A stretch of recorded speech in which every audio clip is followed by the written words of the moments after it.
Hello learners, welcome to my channel. Last video में हमने BEd के बारे में पढ़ा था। स्पेशल बीएड क्या होती है, इसके कौन कौन से कोर्सेज होते हैं और कौन कौन सी यूनिवर्सिटीज़ में हम अप्लाई कर सकते हैं। तो इस वीडियो में हम बीएड स्पेशल एजुकेशन के कोर्स के बारे में पढ़ेंगे जिसका नाम है ऑटिज्म स्पेक्ट्रम डिसऑर्डर, जिसे शॉर्ट फॉर्म में ASD भी बोलते हैं। तो स्टार्ट करते हैं। अबाउट ऑटिज्म, फर्स्ट चीज़ कि अगर किसी बच्चे को ऑटिज्म स्पेक्ट्रम डिसऑर्डर है तो हम उसे ऑटिस्टिक चाइल्ड बोलते हैं। क्या बोलते हैं? ऑटिस्टिक चाइल्ड बोलते हैं। ओके, ये टर्म याद होनी चाहिए।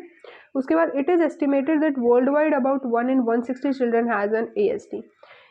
अगर 160 बच्चे, तो ये एस्टिमेट लगाया जा सकता है कि इसमें से एक बच्चे को ऑटिज्म स्पेक्ट्रम डिसऑर्डर होगा।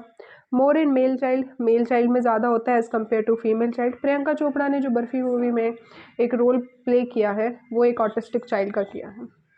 उस अगर किसी ने देखी हो तो उससे पता चल सकता है कि ऑटिस्टिक चाइल्ड जो बच्चा होता है वो कैसे बिहेव करता है। उसके बाद बात करते हैं, ये एक न्यूरो डेवलपमेंट डिसऑर्डर है। Symptom starts at the age of 6 month. जब बच्चा 6 महीने का होता है तो सिम्टम स्टार्ट हो जाते हैं।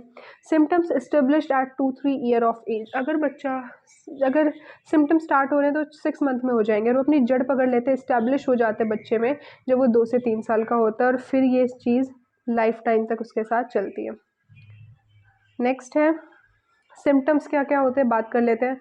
फर्स्ट इज लैंग्वेज दो तरह की, verbally and non verbally. Verbally में क्या होगा कि अगर कोई बच्चा आपको बोल के कोई चीज़ नहीं समझा पा रहा है, नॉन वर्बली में इशारा करके भी नहीं समझा पा रहा है, मतलब लैंग्वेज में बता ही नहीं सकता कि उसे क्या चाहिए क्या नहीं चाहिए। सेकेंड है सोशल रिलेशनशिप, अकेला रहना ज़्यादा प्रेफर करता है, फ्रेंड्स बनाना अच्छा नहीं लगता, अकेले खेलना पसंद करता है। थर्ड है रिपीटेटिव बिहेवियर, ये भी वर्बली और नॉन वर्बली दोनों में आ जाता है।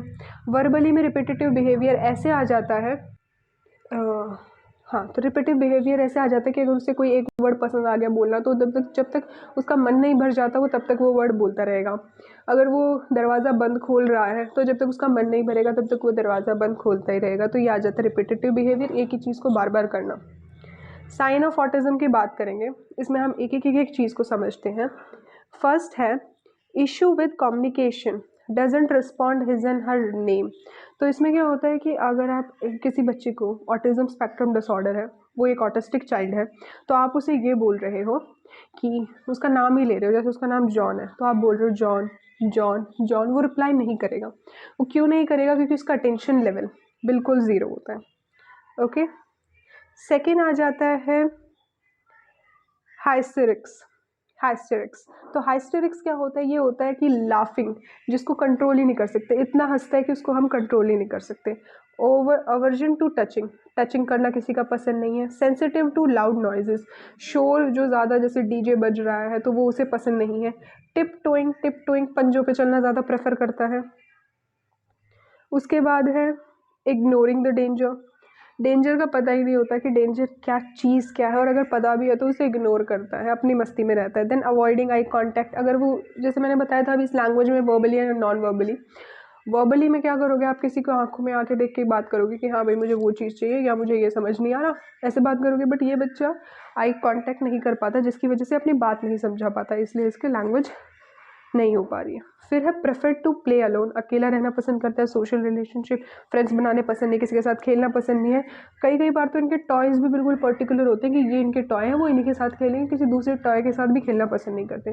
देन डिलेड स्पीच डेवलपमेंट, जैसे बात कर रहे हैं, जैसे छोटा बच्चा होता है मम्मी पापा बोलना सीख लेता है, ये बच्चे लेट सीखते हैं।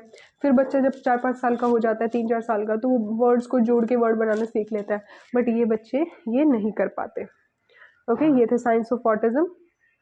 अब हम पढ़ेंगे कॉजेज़ क्या होते हैं। तो फर्स्ट है genetic cause, generation to generation है, जनरेशन टू जनरेशन होता आ रहा है कि सबको था तो बच्चे को होने के चांसेस हैं। देन इन्वायरमेंटल फैक्टर्स, प्रेगनेंसी के टाइम अगर रूबेला वायरस हो जाता है, अगर आप अल्कोहल ले लेते हो, एयर पॉल्यूशन की वजह से, कोकेन, पेस्टिसाइड, किसी की वजह से क्या हो सकता है, ऑटिज्म स्पेक्ट्रम डिसऑर्डर बच्चे को हो सकता है। जैसा हमने पढ़ा था, एक अगर सर्वे के हिसाब से 160 बच्चे हैं तो उनमें से एक बच्चे को क्या होगा, ऑटिज्म, वो ऑटिस्टिक चाइल्ड होगा ही होगा। तो ये थे हमारे कॉजेज़, तो ये थी हमारी वीडियो।